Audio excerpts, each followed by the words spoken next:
Hello, my cute little learners. How are you all? I hope you all are doing very well.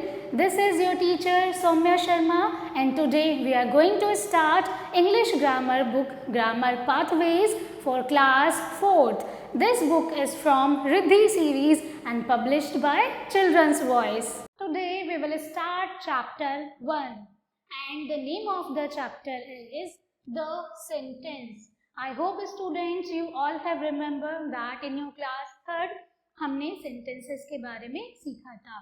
Let's start. When we wish to convey a thought, we speak or write a group of words that are arranged in a certain way. तो जब भी हम अपनी thoughts को convey करना चाहते हैं तब हम क्या करते हैं? हम बोलते हैं या फिर लिखते हैं. किसे लिखते हैं? Group of words को in a certain way. These arranged groups of words are called sentences. यानी कि इन्हीं group of words को हम क्या बोलते हैं? Sentences बोलते हैं. A sentence makes and expresses a complete sense. तो sentence क्या करता है? Sentence एक complete sense express करता है. जब भी आप कोई sentence लिखना चाहते हैं तो sentence क्या होता है? ग्रुप ऑफ वर्ड्स होते हैं जिन्हें आप एक सर्टेन ऑर्डर में लिखते हैं जिसका एक कंप्लीट सेंस होता है. Now a sentence is a group of words that conveys a complete sense और मीनिंग. तो बच्चों सेंटेंस क्या हुआ? सेंटेंस एक ग्रुप ऑफ वर्ड्स है जो कि आपकी थॉट्स को कन्वे करता है in a meaningful way. A sentence always begins with a capital letter. Sentence हमेशा कैपिटल लेटर से स्टार्ट होता है. The words in a sentence must be in a certain order so as to make complete sense. जो भी sentences आप लिखते हैं उसका एक कंप्लीट सेंस होना चाहिए. Punctuation marks such as full stop, question mark और exclamation mark must end a sentence according to the kind of a sentence. तो आप क्या करते हैं? पंक्चुएशन मार्क्स को सेंटेंसेस के एंड में पुट करते हैं. कौन कौन से पंक्चुएशन मार्क्स होते हैं? हमारे पास full stop, question mark, exclamation mark, ये सभी कुछ स्पेशल सिंबल्स होते हैं जिन्हें आप क्या करते हैं? According to the kind of sentence, sentence के एंड में पुट करते हैं. Now we will see few examples of sentences. First is he is a good sportsman. वह एक अच्छा स्पोर्ट्समैन है. In the end of this sentence, students, you all can see there is a full stop. Now, which is your favorite color? आपका favorite color कौन सा है? यहाँ पर आप किसी से क्वेश्चन पुट अप कर रहे हैं और जब भी आप कोई क्वेश्चन पूछते हैं तब आप सेंटेंस के एंड में एक क्वेश्चन मार्क पुट करते हैं. तो यहाँ पर सेंटेंस के एंड में कौन सा मार्क पुट किया गया है? क्वेश्चन मार्क पुट किया गया है. How lovely the sunset is. Sunset कितना प्यारा है. और सेंटेंस के एंड में आप सभी देख सकते हैं एक एक्सक्लेमेशन मार्क पुट किया गया है. Now kinds of sentences. अब हम क्या देखेंगे? सेंटेंसेस कितने प्रकार के होते हैं. Kinds of sentences. There are 5 kinds of sentences. हमारे पास कितने तरीके के sentences होते हैं? 5 types. Now, first is assertive sentences, affirmative and negative. Then interrogative sentences, imperative sentences, exclamatory sentences, and last one we have optative sentences. So students, we have seen 5 kinds of sentences. हमने देखे assertive sentences और assertive sentences को आप क्या बोल सकते हैं? affirmative sentences. उसके बाद negative sentences होते हैं. Then we have interrogative sentences, imperative, exclamatory and optative. Now we will see all these sentences one by one. First one is an assertive sentences. An assertive sentence expresses a statement to tell a fact. Assertive sentences क्या करते हैं? ये आपको कोई fact बताते हैं. जब भी कोई स्टेटमेंट आपको एक्सप्रेस करनी है, कोई भी फैक्ट बताना है। A statement always ends with a full stop. तो जो स्टेटमेंट होती है, जो स्टेटमेंट आप बताते हैं, वो किसके साथ एंड होती है? एक फुल स्टॉप के साथ में। These sentences tells something in a positive और negative manner. तो जितने भी आपके पास ऐसे सेंटेंसेस होते हैं, वो क्या बताते हैं? Tell something in a positive और negative manner. Now, positive और affirmative sentences. अब हम देखेंगे पॉजिटिव और अफर्मेटिव सेंटेंसेस के कुछ examples. The sun rises in the east, यानी कि जो सूरज है वो कौन सी डायरेक्शन से निकलता है? ईस्ट से। तो ये एक असर्टिव और we all can say positive और अफर्मेटिव सेंटेंस है, क्योंकि ये तो एक फैक्ट है, हमेशा सूरज कहाँ से उगता है? सूरज हमेशा ईस्ट से निकलता है। I like chocolates, यानी कि मुझे चॉकलेट्स पसंद है। मैं यहाँ पर एक स्टेटमेंट दे रही हूँ that I like chocolates, और उसके एंड में हमने एक फुल स्टॉप पुट किया है। Now we will see negative sentences. Let's see few examples. The moon does not rises in the east, यानी कि जो मून है वो ईस्ट से नहीं निकलता है। Next, I don't like ice creams, यानी कि मैं आपको बता रही हूँ कि मुझे आइसक्रीम नहीं पसंद है। I hope students you all are getting my point. What are positive और affirmative sentences and negative sentences? जब भी आप किसी भी स्टेटमेंट में नो बोलना चाहते हैं, those sentences are negative sentences. And deeply we will learn about negative sentences in the further classes. We will see an interrogative sentences. An interrogative sentence asks a question. तो जितने भी interrogative sentences होते हैं वो क्या करते हैं?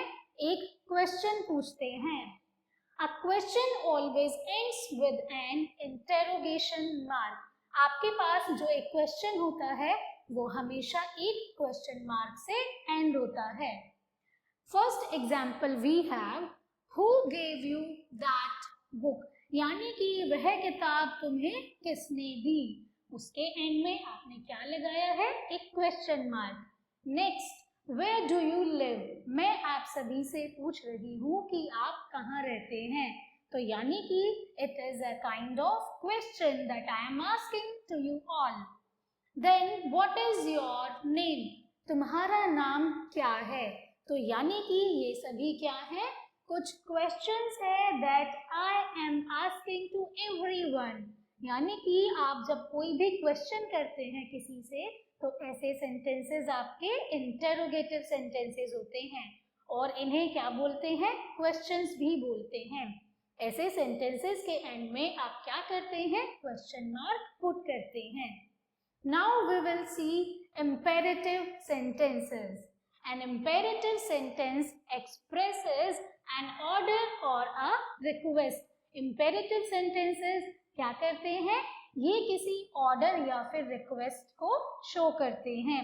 जब भी किसी से आप कोई रिक्वेस्ट कर रहे होते हैं या फिर आप किसी को ऑर्डर देते हैं। An imperative sentence always ends with a full stop. जितने भी imperative sentences होते हैं वो एक full stop के साथ end होते हैं।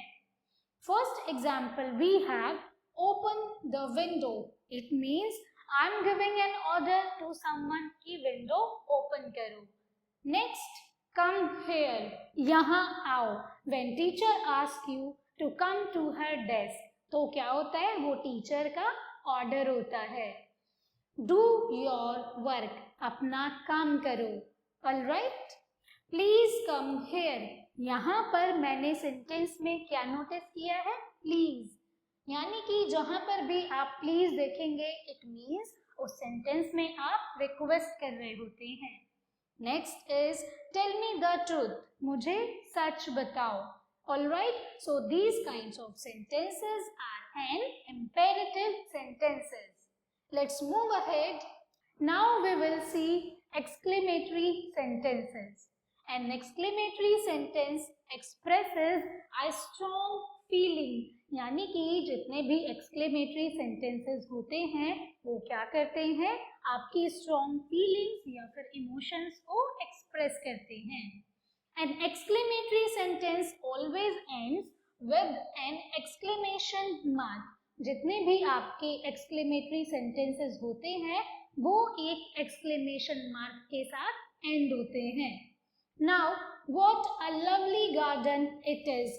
कितना प्यारा गार्डन है, और लास्ट में एक exclamation mark है। It means in this sentence you are expressing your feelings towards the garden, यानी कि आपको गार्डन बहुत प्यारा लगा है, बहुत लवली लगा है। What a beautiful girl she is. वह कितनी सुंदर लड़की है। जब भी आप किसी को देखते हैं, कोई भी मेल, फीमेल, गर्ल, बॉय, तब आप उन्हें देख के एक कॉम्प्लीमेंट करते हैं। इट मीन्स ये कॉम्प्लीमेंट आपकी फीलिंग्स हैं। तो ऐसे सेंटेंसेस के एंड में हमेशा आप एक एक्सक्लेमेशन मार्क पुट करते हैं। हाउ विल शी डांस, यानी कि ये भी आपका एक एक्सक्लेमेटरी सेंटेंस है। How sweet the song is, यानी कि सॉन्ग कितना स्वीट है।